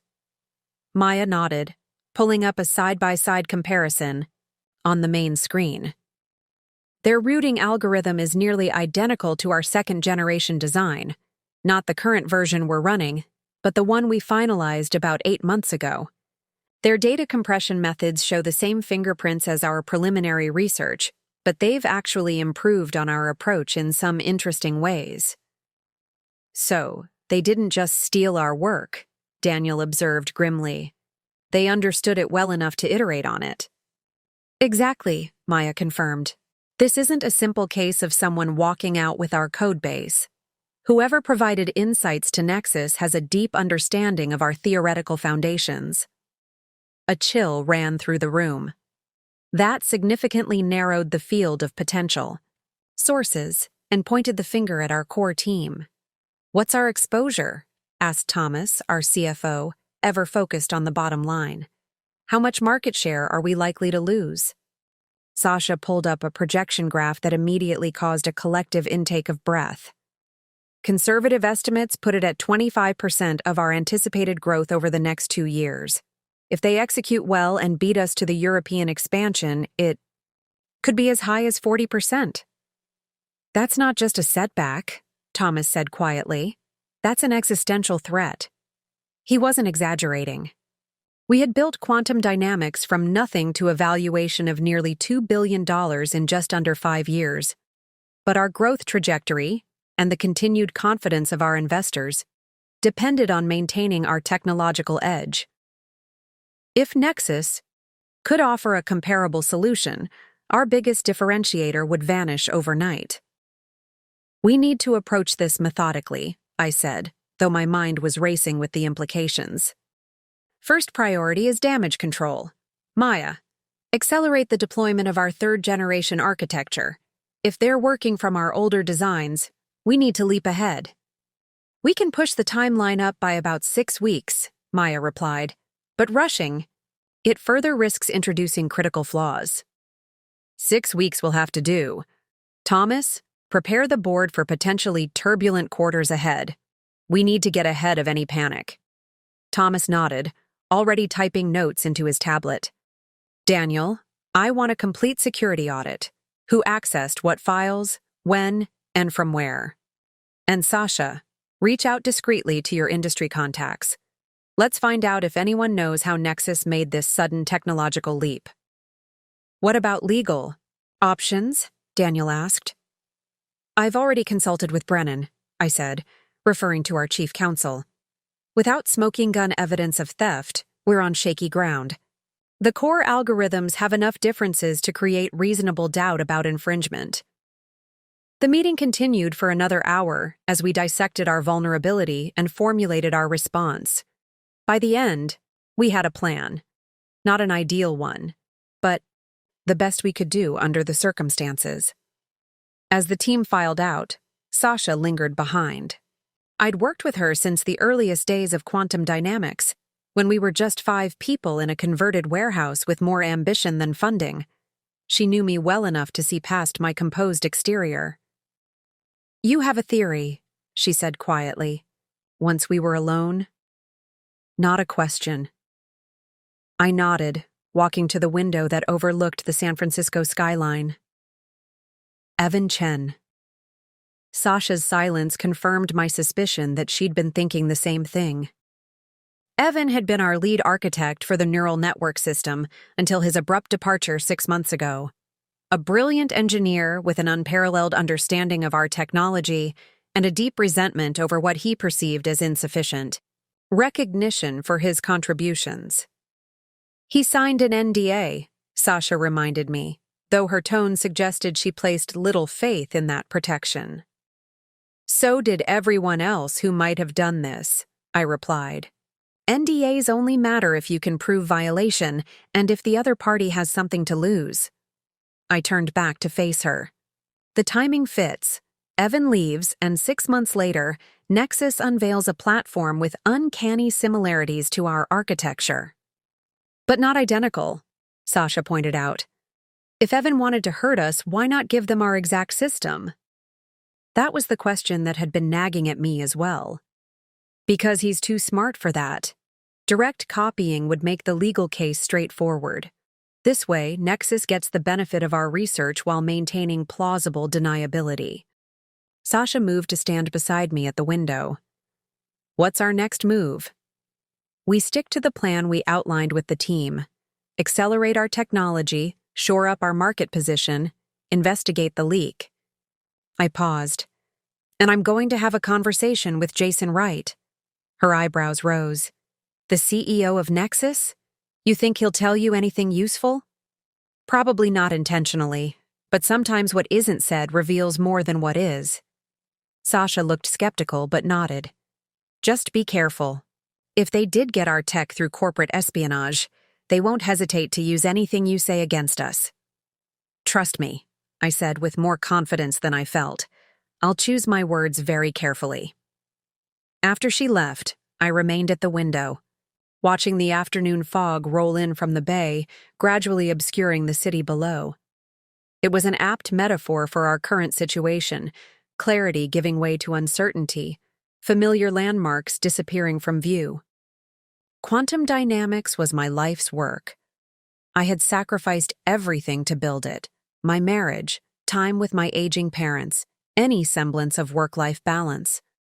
The thought that all of it might be jeopardized by betrayal from within filled me with a cold fury that I carefully contained. Emotions wouldn't help us navigate this crisis. Strategic thinking would. I picked up my phone and composed a message to Jason Wright. Interesting announcement last week. Perhaps we should discuss potential synergies over lunch. My treat. The deliberate vagueness would likely pique his curiosity. Jason and I had met at various industry events but never had a one-on-one conversation. My sudden interest following, his company's major product announcement would send a clear message without explicitly acknowledging the threat. His response came less than 10 minutes later. Always open to exploring opportunities. Tomorrow, 1 p.m. at Acquarello. Acquarello, an excellent Italian restaurant with private booths that ensured conversation wouldn't be overheard. A good choice. For what promised to be a delicate discussion. Perfect. See you then. I set down the phone and turned back to the window. The fog had thickened, the cityscape now completely hidden behind a swirling gray veil. Somewhere in that obscured landscape was Nexus Technologies' headquarters, where Jason Wright was perhaps feeling quite pleased with himself at the moment. That satisfaction might be short-lived. While I had no illusions about getting him to admit wrongdoing over lunch, the meeting would serve a different purpose altogether. I needed to see his reaction, gauge his confidence, and perhaps plant a seed of doubt about exactly what we knew and what we might do about it. The game was just beginning. Acquarello's understated elegance provided the perfect backdrop for corporate diplomacy. Jason Wright arrived precisely on time, dressed in the Silicon Valley executive uniform of expensive minimalism. A simple charcoal sweater that probably cost more than some people's monthly rent, paired with tailored slacks, and discreet leather shoes. "Alex?" He greeted me with a firm handshake and practiced smile. "Thanks for the invitation. I've been hoping our paths would cross more directly." "The industry landscape seems to be bringing us into closer alignment," I replied, my own smile carefully calibrated to reveal nothing. We exchanged pleasantries as the sommelier presented wine options. Jason selected a Barolo with confidence, then turned his attention back to me once we were alone. "Your message mentioned potential synergies," he said, getting straight to business. I'll admit I was intrigued, given the timing. "Yes, your recent product announcement was quite impressive," I said, studying his expression. "The neural architecture you've developed shares some fascinating parallels with existing approaches in the field." It was deliberately ambiguous, acknowledging the similarities without directly accusing him of appropriation. Jason's reaction would tell me volumes. His expression remained neutral, but I caught the slight tensing around his eyes. "Great minds often evolve along similar paths," he offered smoothly. "The principles behind efficient neural networks are becoming more widely understood across the industry." "Indeed, though the pace of that understanding can sometimes be surprising." The sommelier returned with our wine, providing a momentary reprieve from the verbal fencing. After approving the selection and waiting for our glasses to be filled, Jason leaned forward slightly. "Let's be direct, Alex. Are you suggesting something improper about Nexus's technology?" I took a sip of wine, allowing the moment to stretch. "I'm simply noting that your company appears to have made remarkable progress in a relatively short time frame. It's the kind of advancement that typically requires years of foundational research." "Or the right team with the right insights," Jason countered. "We've been very strategic in our hiring over the past year." Including Evan Chen, I wondered, though no employment announcement had ever been made. That in itself was telling. Most companies would trumpet the acquisition of talent from a leading competitor. "Strategic hiring is certainly one approach," I acknowledged, "though it comes with certain ethical and legal considerations." Jason's smile tightened almost imperceptibly. "All of our employees honor their prior commitments and obligations. We're extremely diligent about that." Our conversation paused again as the waiter took our orders. I chose the risotto, Jason the sea bass. Once we were alone, he shifted the topic slightly. "I've always admired what you've built at Quantum Dynamics," he said. "Pioneering work, but the market is evolving rapidly. No one maintains a technological advantage forever." "True," I conceded, "though the manner in which that advantage diminishes matters greatly. Innovation benefits everyone. Appropriation ultimately harms the entire ecosystem." "A philosophical distinction that can be difficult to define in practice," Jason replied. "One company's proprietary method is another's obvious next step." We continued our careful dance throughout the meal, neither of us directly acknowledging what we both knew, that his company had somehow acquired critical insights into our technology, yet both recognizing the subtext of every comment. As dessert was served, I decided to show one of my cards.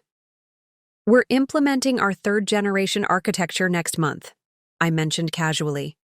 "A substantial leap forward from the foundations that seem to have inspired your current offering." It was a calculated move, part bluff. Our actual timeline was still at least 4 months out despite Maya's acceleration efforts. Part warning that whatever advantage they had gained would be short-lived. Jason's fork paused briefly on its way to his mouth. A small tell, but significant.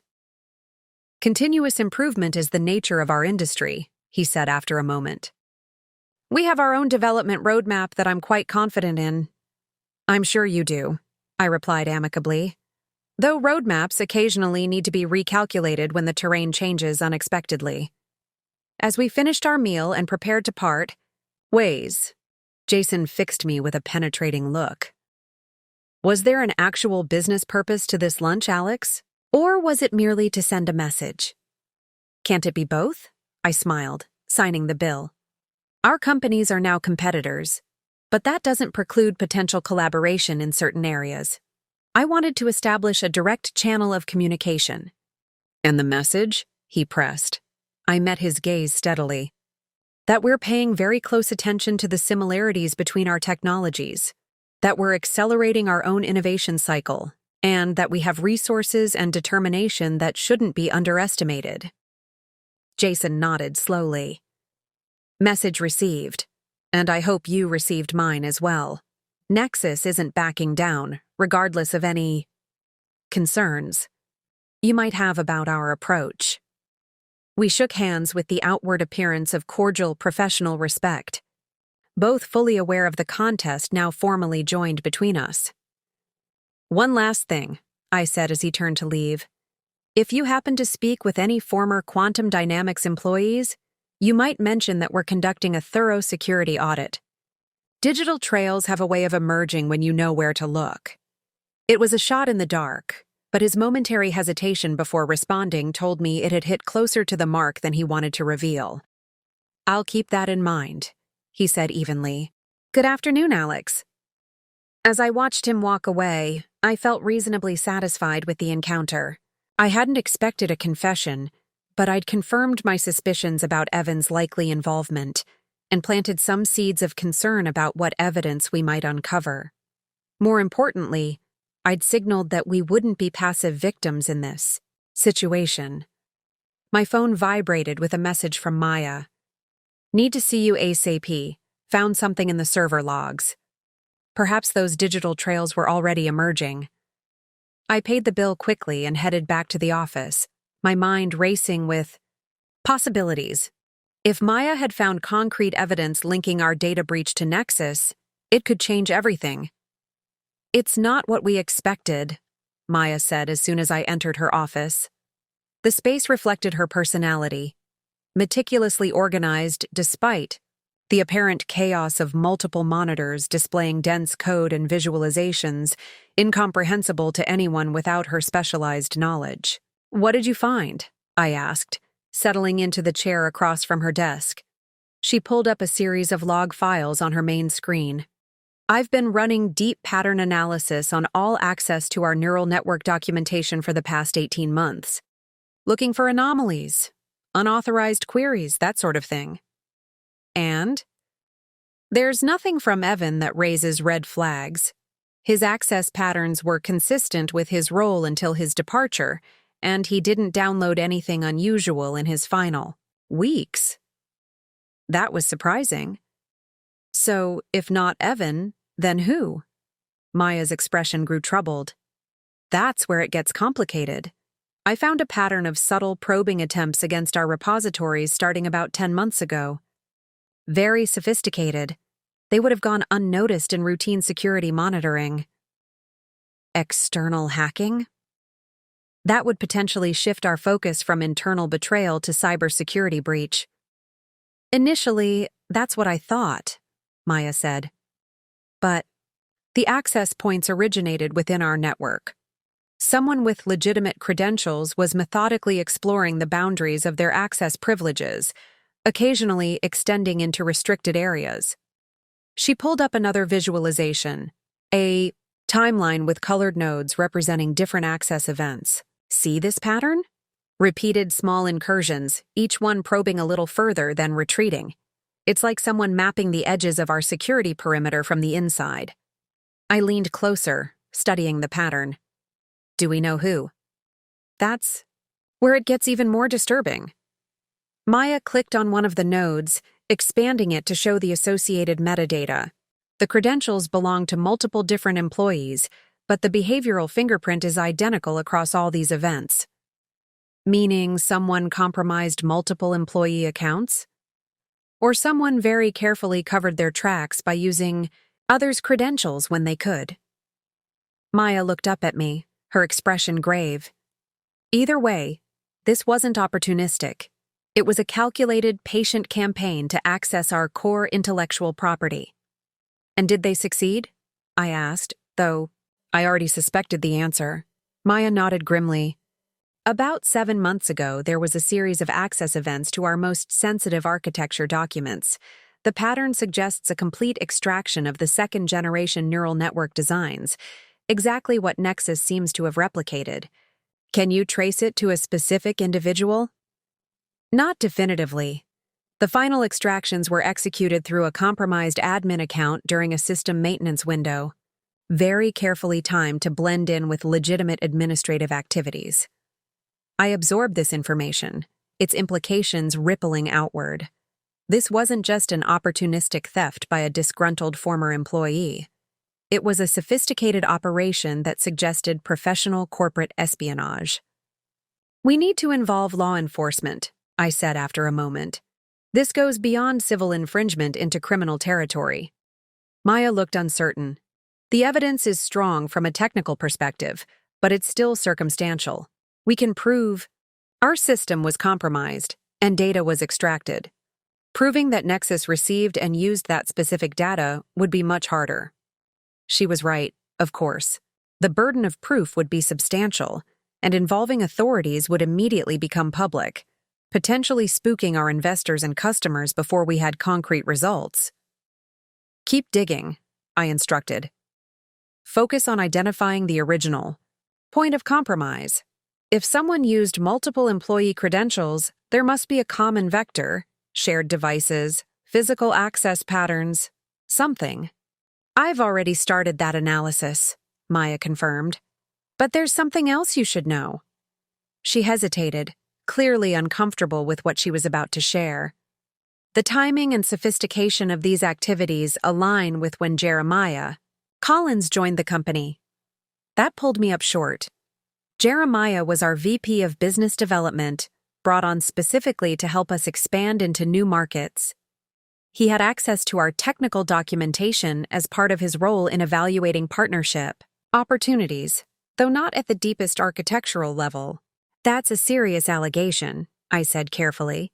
What makes you connect these events to him specifically?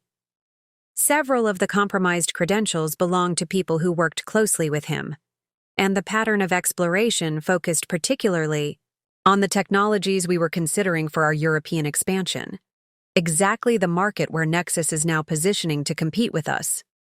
It was troubling but far from conclusive. Jeremiah came highly recommended by our lead investors, I reminded her. He has an impeccable reputation in the industry. I'm not making accusations, Maya said quickly, just noting correlations. It could be coincidental. But we both knew that in data analysis, clusters of correlations rarely occurred by pure chance. Still, I needed to be careful. Jeremiah was well connected throughout the industry and investment community. Alienating him without ironclad evidence would be dangerous. Continue your investigation, but keep this aspect completely confidential, I instructed. Don't document any suspicions about specific individuals in writing, even in your secure notes. If there's anything to this connection, we need to be absolutely certain before taking action. Maya nodded, understanding the sensitivity. What about the broader security breach? Do we inform the full leadership team? I considered the question. Carefully. Daniel, as CTO, needed to know immediately. Thomas would need to understand the potential business implications. But widening the circle further would increase the risk of the information leaking before we had a complete picture. Brief Daniel. Today. We'll bring Thomas in tomorrow after you've had more time to analyze the extent of the breach. No one else for now. After leaving Maya's office, I took a rare moment alone in the stairwell, processing the implications of what she'd discovered. If Jeremiah was indeed involved, it represented a breach of trust far more significant than I had imagined. He sat in on our most sensitive strategic discussions. He knew our expansion plans, our financial projections, our competitive analyses. But it still didn't fully align with my conversation with Jason Wright. If Nexus had a high-level mole within quantum dynamics, why would Jason have reacted with such subtle tension to my implications about Evan Chen? Something was missing from the picture. I reached the executive floor and paused before returning to my office. Through the glass walls that were meant to symbolize our company's commitment to transparency, I could see Jeremiah in animated conversation with Sasha. His easy charm and strategic insights had made him a valuable addition to the leadership team, or so we had all believed. Now I found myself studying him with new eyes, looking for any hint of duplicity beneath the polished exterior. Was he feeding our confidential information to a competitor, even while smiling in our faces? Or was he an innocent victim of circumstantial timing? Either way, I needed to proceed with exceptional care. If he was guilty and realized we suspected him, critical evidence could disappear. If he was innocent, mishandling the situation could cost us a valuable executive and potentially expose us to legal action. As I watched, Jeremiah noticed my gaze and offered a friendly wave. I returned it with a practiced smile, the same one I had used with Jason Wright, revealing nothing while my mind calculated angles and implications. The game had just become considerably more complex. Daniel's reaction to Maya's findings was controlled fury. As our CTO, he took the security breach as a personal affront. "We need to lock everything down," he insisted once Maya had walked him through the evidence. "Change all access protocols, rotate encryption keys, implement additional authentication layers. Without alerting whoever might be responsible," I cautioned. "We need to close the vulnerabilities without signaling that we've discovered the breach." "That complicates things," Daniel admitted. "But it's doable. We can frame it as routine, security enhancements in preparation for our European expansion." Maya nodded. "I can implement most changes in the background. The challenge will be restricting access to sensitive areas without making it obvious that we're specifically protecting the neural network architecture. Focus on broad-spectrum improvements," I suggested. "Update security across all systems, not just the compromised areas. That way nothing stands out as a targeted response." We spent the next 2 hours outlining a comprehensive security enhancement plan that would protect our intellectual property without alerting potential bad actors. By the time we finished, it was well past midnight, the Quantum Dynamics building, largely empty except for a few dedicated engineers who kept similar hours to Maya. "There's one more thing we should consider," Daniel said as we prepared to finally call it a night. "Physical security improvements." "You think our digital breach has a physical component?" I asked. "It's standard tradecraft," he replied. This is professional corporate espionage. They wouldn't rely solely on digital means. Key logging devices, social engineering, physical access to our facilities. These would all be part of a sophisticated operation." He had a point. Our physical security was relatively standard for a tech company of our size. Keycard access, security cameras, visitor logs. Nothing that would seriously impede a determined professional. "Make the arrangements," I agreed. "Again, frame it as preparation for protecting our European expansion technology. Nothing that would trigger suspicion." As Daniel and Maya headed to their respective homes, I remained in my office, too wired to sleep despite the late hour. The pieces of the puzzle were beginning to align, but the complete picture remained frustratingly out of focus. I pulled up Jeremiah's personnel file, scanning it for anything we might have missed during the hiring process. His credentials were indeed impressive. MBA from Stanford, successful stints at 2 other major tech firms, glowing recommendations. Nothing. That would have raised red flags. Yet Maya's data suggested a connection that couldn't be ignored. I made a note to discreetly investigate his financial situation. Corporate espionage typically involved significant payments, and money often left traces, however carefully laundered. My desk phone rang, startling me in the quiet building. At nearly 1 a.m., a call to my direct office line was unusual enough to be concerning. "Hello? You should be more careful about where you have sensitive conversations," said a voice I didn't recognize, artificially distorted to hide its owner's identity. I felt a chill run down my spine but kept my voice steady. "Who is this?" "Someone who knows what you're looking for." The digitally altered voice paused. "The breach goes deeper than you think," Don't trust what's in front of you. That's rather cryptic, I said, trying to maintain composure while my mind raced. Why not speak plainly if you want to help? Because dead whistleblowers help no one. Check the Merino project server logs from last October. The answers start there. The line went dead. I sat motionless for several moments, processing what had just happened. The Merino project was our code name for the early development work on the neural network architecture, work that had been led primarily by Evan Chen and a small team of specialized engineers. My first instinct was to call Maya immediately, but I hesitated. A strange call in the middle of the night, directing me to specific evidence.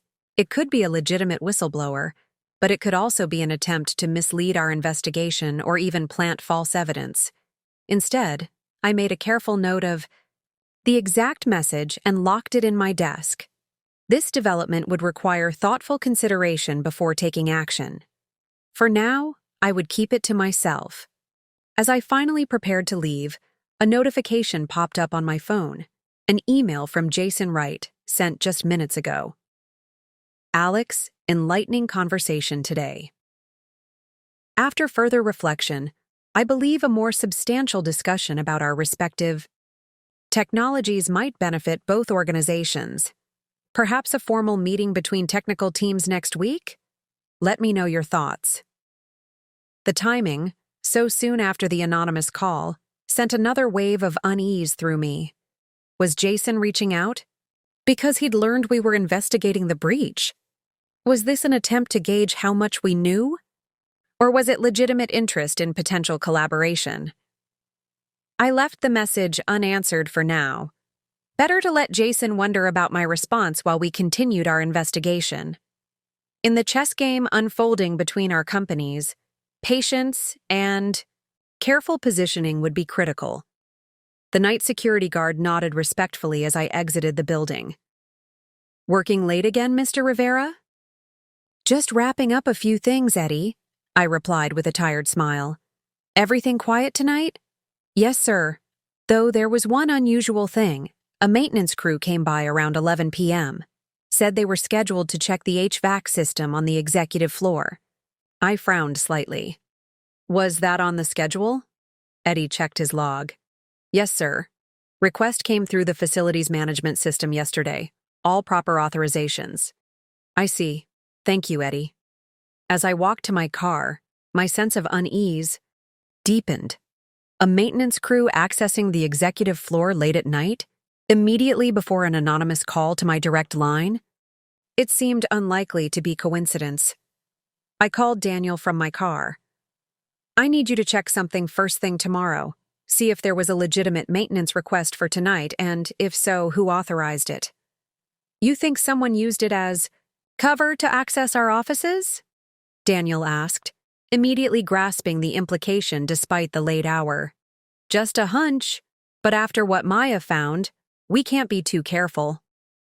As I drove home through the nearly empty streets of San Francisco, my mind continued to churn with possibilities and connections.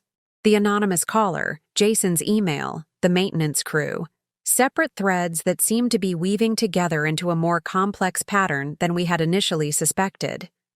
One thing was becoming increasingly clear. This wasn't merely about stolen technology. There was something larger at play, something that justified sophisticated espionage and careful maneuvering by multiple parties. The question was what and who was really behind it.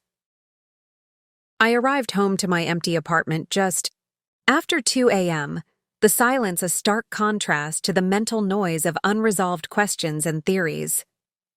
The place barely looked lived in, a consequence of 14-hour workdays and single-minded focus on building quantum dynamics.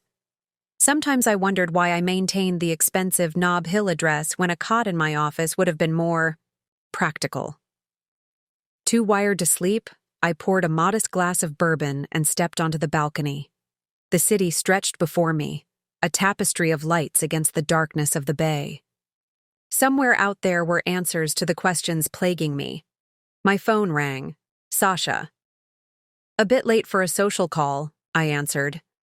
I just got a weird email from Jeremiah. she said without preamble. He's requesting comprehensive market analysis for our European targets, including detailed technical compatibility assessments, at 2 a.m. My grip tightened on the phone. Did he explain why? Said he's prepping for a last-minute meeting with potential investors tomorrow. But Alex, this would include exactly the kind of technical specifications that would be valuable to a competitor. Has he made these kinds of requests before? I asked, keeping my voice neutral despite the alarm bells ringing in my head. Occasionally, but never with this urgency or scope. And never at this hour. Sasha paused.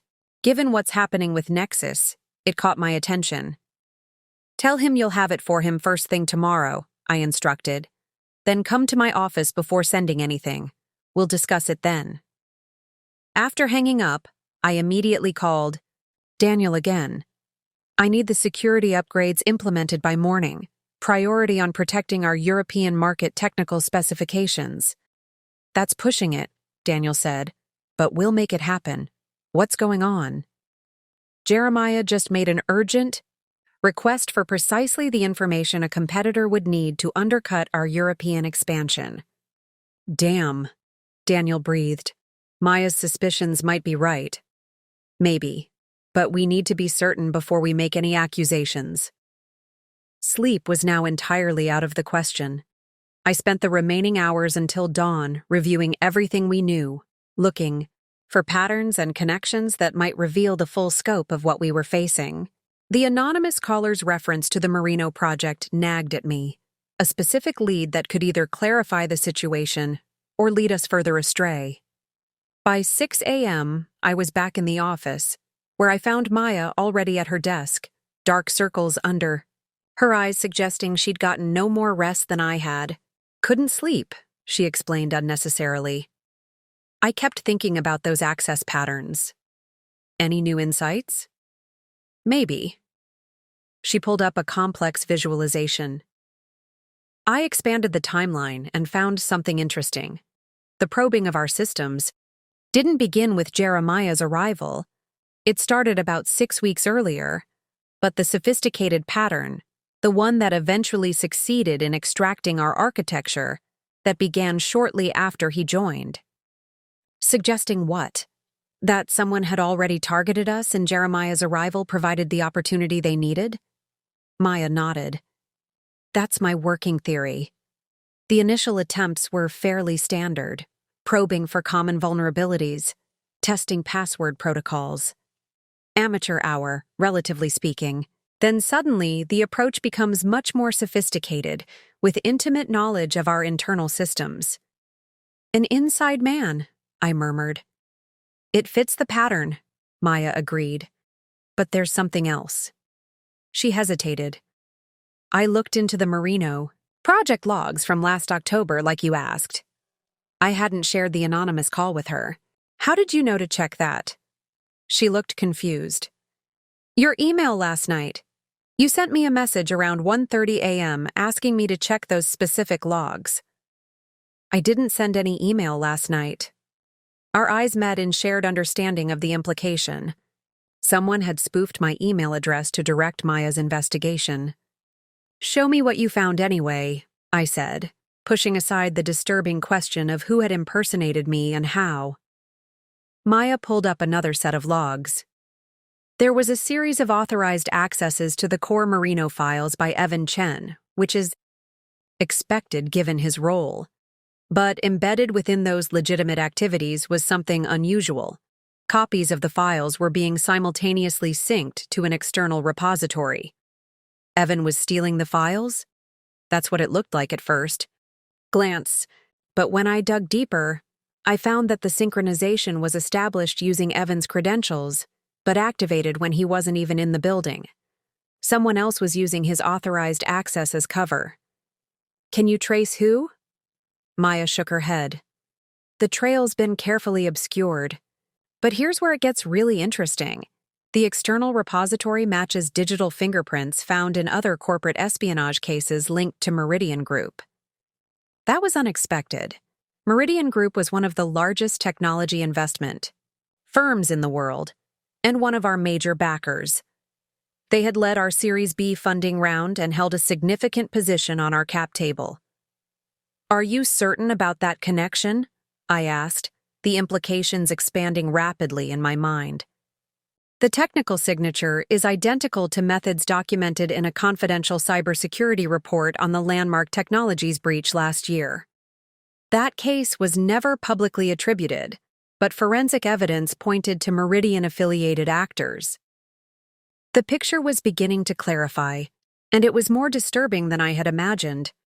If Meridian Group was behind the theft of our technology, and they subsequently provided it to Nexus, Maya, who introduced Jeremiah Collins to our company. She pulled up his hiring records. Initial recommendation came from Lawrence Meridian himself. Lawrence Meridian, founder and chairman of Meridian Group, the same investment firm that had provided much of our growth capital, that held significant influence over our board, and that now appeared to be connected to the theft of our core technology. The pieces were aligning into a troubling pattern. Meridian Group could have orchestrated the entire situation, placing Jeremiah within our company to facilitate access to our proprietary technology, extracting it using sophisticated methods that framed Evan Chen, then providing that technology to Nexus, perhaps a company they also controlled or influenced. But why? What would Meridian gain by undermining one of their own investments? As if reading my thoughts, Maya spoke quietly. "There's one more connection you should know. Nexus Technologies received a $250 million investment from Meridian Growth Fund 3 months ago. Meridian Growth Fund, the private equity arm of Meridian Group, focused on later-stage companies approaching IPO. The final piece clicked into place. "They're playing both sides," I said, the strategy suddenly clear. "Invest in promising early-stage technology through us, extract the innovations once they're proven, then deploy them in more mature companies positioned for near-term exit events." It was breathtakingly unethical, but financially brilliant. Meridian could essentially arbitrage innovation, providing seed capital to promising startups, harvesting their technological breakthroughs once proven, then deploying those breakthroughs in companies better positioned for immediate financial returns. "What do we do?" Maya asked. "If Meridian Group is behind this, we're talking about one of the most powerful entities in the tech investment world." "First, we secure what's left of our intellectual property," I said firmly. "Accelerate those security protocols with Daniel. Then we need to document everything you've discovered. The breach, the connections to Meridian, all of it. We'll need irrefutable evidence. And then? Then we call an emergency board meeting." I met her worried gaze steadily. "This goes beyond Nexus Technologies now. This is about the integrity of our entire company, and possibly the venture capital ecosystem itself." The implications were staggering. If one of Silicon Valley's most prominent investment firms was systematically plundering intellectual property from its own portfolio companies, it represented a fundamental breach of the trust that underpinned the entire startup economy. "There's considerable risk in confronting Meridian," Maya warned.